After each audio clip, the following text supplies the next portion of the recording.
Assalamualaikum warahmatullahi wabarakatuh. Kami dari kelompok 4 yang beranggotakan Fani Wahyu Aprilia, Safira Dwi Mayasari dari kelas 1D D4 Teknik Kimia Industri akan menjelaskan tentang adiabatic well, heat exchanger, dan reaktor continuous stirred tank reactor.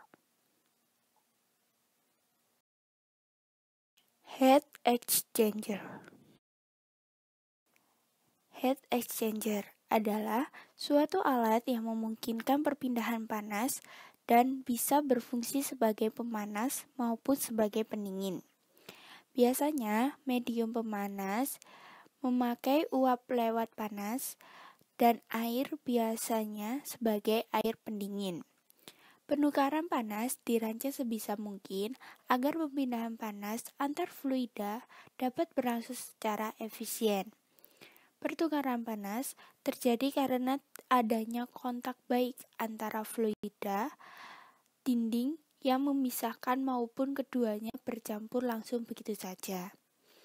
Penukaran panas sangat luas dipakai dalam industri seperti kilang minyak, pabrik minyak, maupun petrokimia, industri gas alam, refrigerasi, pembangkit listrik. Salah satu contoh sederhana dari alat penukar panas adalah radiator mobil, di mana cairan pendingin memisahkan panas mesin ke udara sekitar. Adapun aplikasi dan jenis-jenis heat exchanger. Aplikasi yang pertama, sebagai pemanas ruangan, mesin pendingin, pabrik kimia, pembangkit tenaga listrik, pabrik petrokimia, dan pengolahan limbah. Dan sedangkan jenis-jenisnya yang pertama, ada double pipette heat exchanger, plate and frame heat exchanger, shell and tube heat exchanger, adiabatic well heat exchanger, pillow plate heat exchanger, dynamic script surface heat exchanger, dan yang terakhir phase change heat exchanger. Selanjutnya, adiabatic well heat exchanger. Pengertian adiabatic well heat exchanger. Jenis keempat penukaran panas menggunakan intermediate cairan atau tempat yang solid untuk menahan panas, yang kemudian pindah ke sisi lain dari penukaran panas akan dirilis. Dua contoh adalah roda adiabatik yang terdiri dari roda besar dengan benang halus berputar melalui cairan panas dan dingin dan pertukaran panas cairan. Selanjutnya yaitu terdapat reaktor. Yang berikutnya berupa reaktor. Reaktor sendiri adalah suatu alat proses di mana terjadinya suatu reaksi berlangsung, baik itu reaksi kimia atau nuklir dan bukan secara fisika. Dengan terjadinya reaksi inilah suatu bahan berubah ke bentuk bahan lainnya. Perubahan ada yang terjadi secara spontan alias terjadi dengan sendirinya, atau bisa juga butuh bantuan energi seperti panas. Perubahan yang dimaksud adalah perubahan kimia.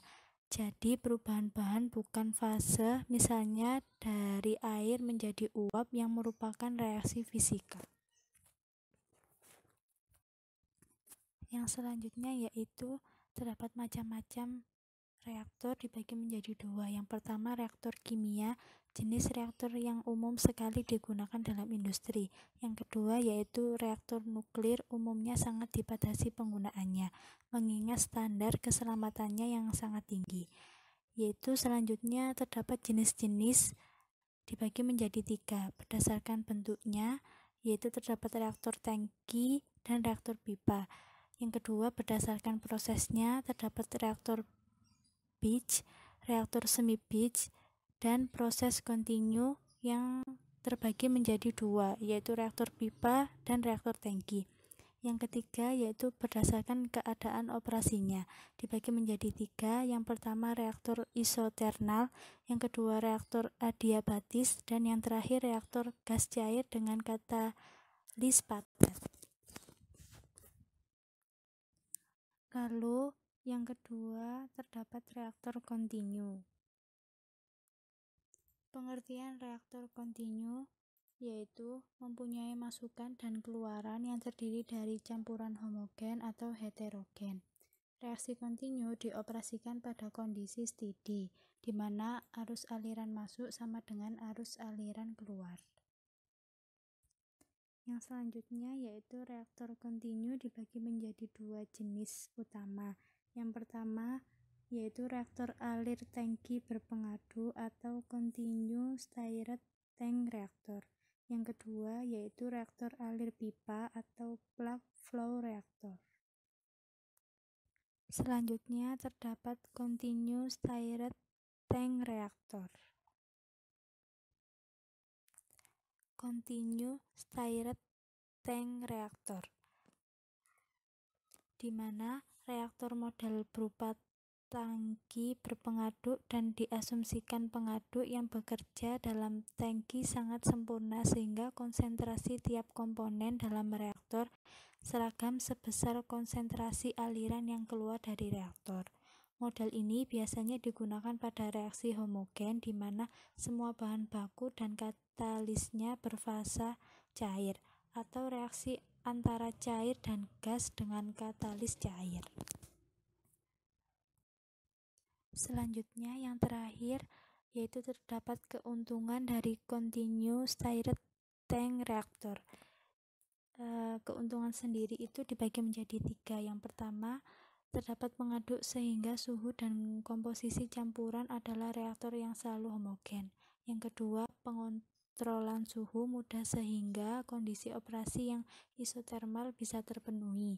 Dan yang terakhir, mudah dalam melakukan pengontrolan secara otomatis sehingga produk lebih konsisten dan biaya operasi lebih rendah. Sekian, terima kasih. Wassalamualaikum warahmatullahi wabarakatuh.